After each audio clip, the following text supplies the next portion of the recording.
$590 billion, 183,000 workers, 3,400 tons of gold, 7 years of construction, and not a single hammer was heard on site. 3,000 years ago, King Solomon built what may be the most expensive structure in human history.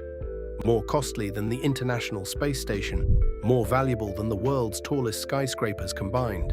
A building so drenched in gold that sunlight reflecting off its walls could blind from a mile away. But the price tag almost broke the kingdom, and the way it rose, in complete silence, still defies full explanation. To understand what Solomon set out to do, you have to look at what came before. For over 4 centuries, the presence of God among the Israelites dwelled in a tent called the Tabernacle.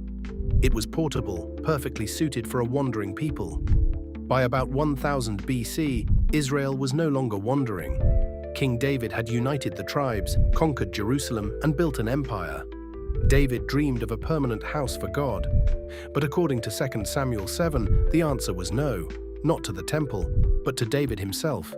He had shed much blood and fought many wars. The house of peace would require a man of peace. That man was his son, Solomon, whose very name is rooted in Shalom. David did not sulk. He prepared. For decades, he gathered materials for a building he would never see completed. 1 Chronicles 22 reveals the scale. From the national treasury, built from war spoils, conquered tribute and trade, David set aside 100,000 talents of gold and 1 million talents of silver. From his personal wealth, he added 3,000 talents of gold, specifically Ophir gold, and 7,000 talents of refined silver. The bronze and iron were described as beyond weighing. Gemstones filled storerooms, onyx, turquoise, marble, and stones whose names are now lost. What do those numbers mean in modern terms? 1 talent was about 34 kilograms, roughly 75 pounds. That puts the gold reserves at around 3,400 metric tons.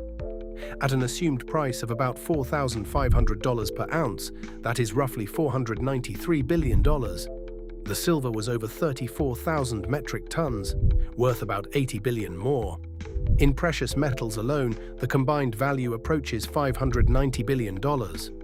For perspective, the International Space Station cost about $150 billion, and the most expensive modern building cost in the tens of billions. Solomon's temple started with a budget that dwarfed them before a single worker was paid. Solomon inherited the mission and the treasure, but he lacked what Israel could not supply. Israel was an agricultural nation. It had no timber industry for monumental building and no corps of master craftsmen. For this project, one material stood above all others. Cedar of Lebanon, rot-resistant, aromatic and colossal, the steel beam of the ancient world. Those trees grew in the mountains of Phoenicia, under King Hiram of Tyre, whose ships ruled Mediterranean trade and whose artisans were legendary. Solomon reached out. 1 Kings 5 preserves the letter. David could not build because of war. Solomon intended to build because God had given rest. Hiram agreed, but only for a price. Israel would pay annually with 20,000 cores of wheat, about 4,400 tons, and 20,000 baths of pressed olive oil, roughly 440,000 liters, every year for 20 years. In return, Tyre would supply cedar and cypress timber, gold supplements, and skilled craftsmen, led by a master named Huram-abi, a man of mixed heritage with an Israelite mother and a Tyrian father, expert in bronze, gold, silver, iron, stone, wood, and fabric. Getting the wood was only half the battle. Moving it was the true engineering gauntlet. Imagine standing at Joppa harbor as enormous cedar rafts drift in from the north. Then look inland. Jerusalem sits high in the hills, about 800 meters above sea level, 60 kilometers of steep rocky ascent. Every log had to be hauled there without trucks, trains, or cranes. Only rope, sledges, and human muscle. Who did the work? 183,000 people. In a nation of perhaps 1 to 2 million, nearly 10% were conscripted for this one project. 1 Kings 5 lays out the structure. 30,000 Israelites were assigned to logging in Lebanon in rotating shifts. 10,000 at a time, 1 month in the mountains, 2 months at home. Below them, 80,000 stonecutters and 70,000 carriers, 150,000 laborers tasked with the most punishing work, quarrying and hauling stone uphill. These were not Israelites. They were foreigners, descendants of the Canaanites, under permanent Corvee labor, forced service to the state. The Bible records it plainly. The house of the God who liberated Israel from Egyptian slavery was built in large part by coerced labor. The administrator was Adoniram, minister of forced labor, a thankless job that made him infamous. After Solomon died, northern tribes demanded relief, and they stoned Adoniram in the street. A young official named Jeroboam saw the system from within as he supervised labor gangs. He later led those tribes in revolt, crying, "Your father made our yoke heavy. Lighten it." The construction of the temple planted seeds of division that would split the kingdom. Now the strangest detail. With that many workers, you would expect deafening noise at the site, yet visitors reported silence. 1 Kings 6 verse 7 says only blocks dressed at the quarry were used, and no hammer, chisel, or any iron tool was heard at the temple while it was being built. Why? In Israel's worldview, iron meant weapons, weapons meant war, and blood could not touch sacred space. Exodus 20 warned that tools would defile an altar. Deuteronomy 27 required uncut stones for altars. Solomon extended that principle to the entire temple. The house of peace would be built by peaceful means. Silence was worship. Practically, that meant prefabrication on an astonishing scale. Every stone was measured, shaped, and finished at quarries miles away, then transported to Jerusalem already complete. At the site, workers set each piece without trimming or adjustment. Like perfectly fitted blocks, every stone had a place.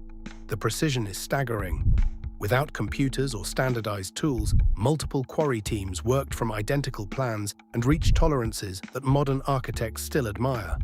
The primary source was a vast underground quarry beneath Jerusalem, known today as Zedekiah's Quarries or Solomon's Quarries.